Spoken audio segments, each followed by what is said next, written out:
There is beauty to be found in the winds of winter, quietly capable of transforming bleak landscapes into a world of unexpected wonder.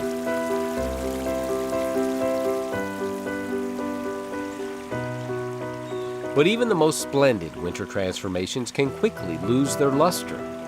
Constant cold has a way of numbing the soul, leaving us longing for the warmth of spring. Who doesn't want to get out in the spring after being cooped up in the house for months with the cold temperatures and the bad weather? Getting out in the spring will give you great rewards just if you go out in the yard. But the rewards of coming out into a forest like this and seeing the wildflowers and hearing the birds sing, now that really is something to celebrate.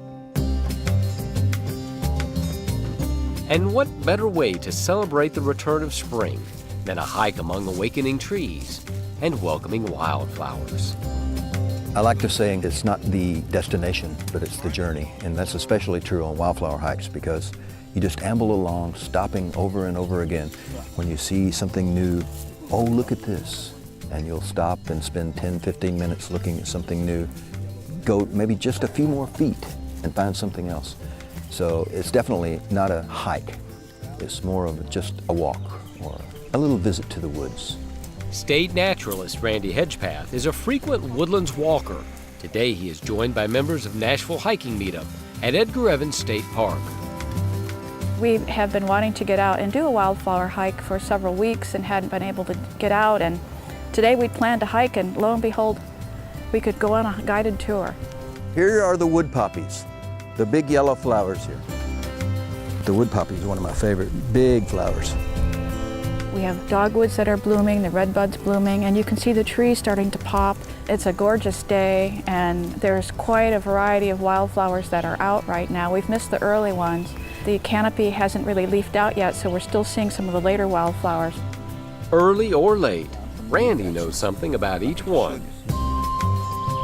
This is a great trillium here. It's Sweet Betsy. Probably quite old. They come up year after year from the same rootstock.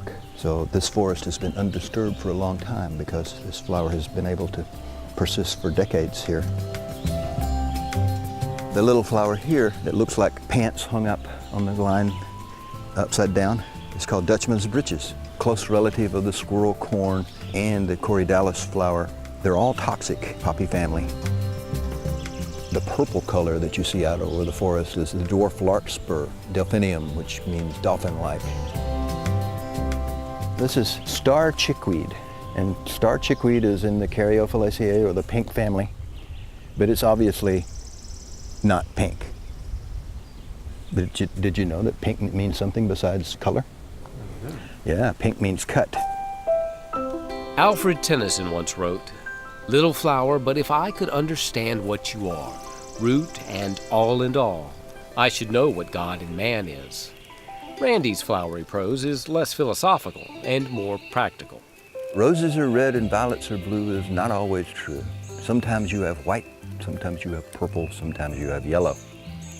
And if you eat the blue ones, you will feel better. If you eat the yellow ones, you'll get sick, old fellow. We have more kinds of violets in Tennessee and the Southeast than anywhere else on earth. We are the violet capital of the world. The blue violets actually are good to eat. They're full of vitamins A and C. The yellow ones are toxic and will cause stomachache.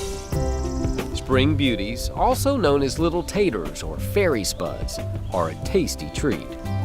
The root looks like a little potato, and if you dig it up, it's about the size of a dime or smaller. You peel it off and try it. It's actually quite good.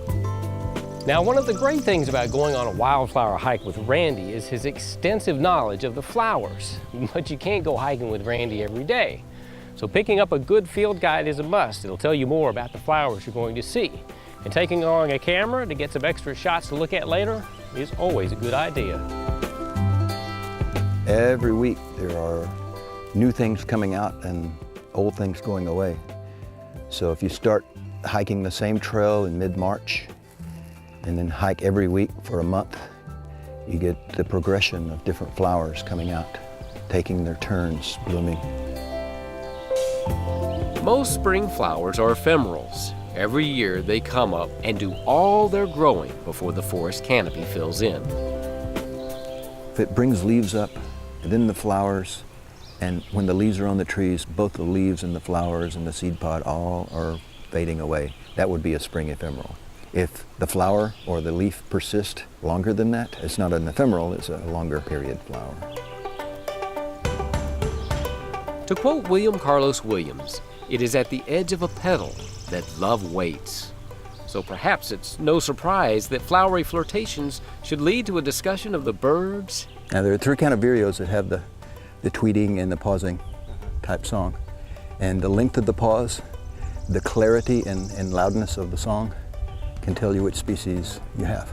And bees. Honeybees are actually non-native to America. They're very important for our agricultural land, and there's something going on that's causing them to have a hard time making it. Out here in the forest, though, we've not seen as much happening to our native pollinators. Flying insects like these native bees. While Randy's hikes are packed with information, don't worry, there's no test at the end of the trail.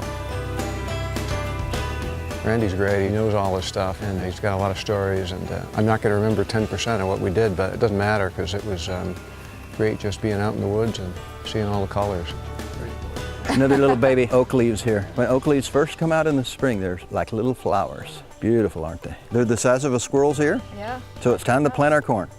And time to enjoy, for just a while longer, the sights, sounds, and smells of spring.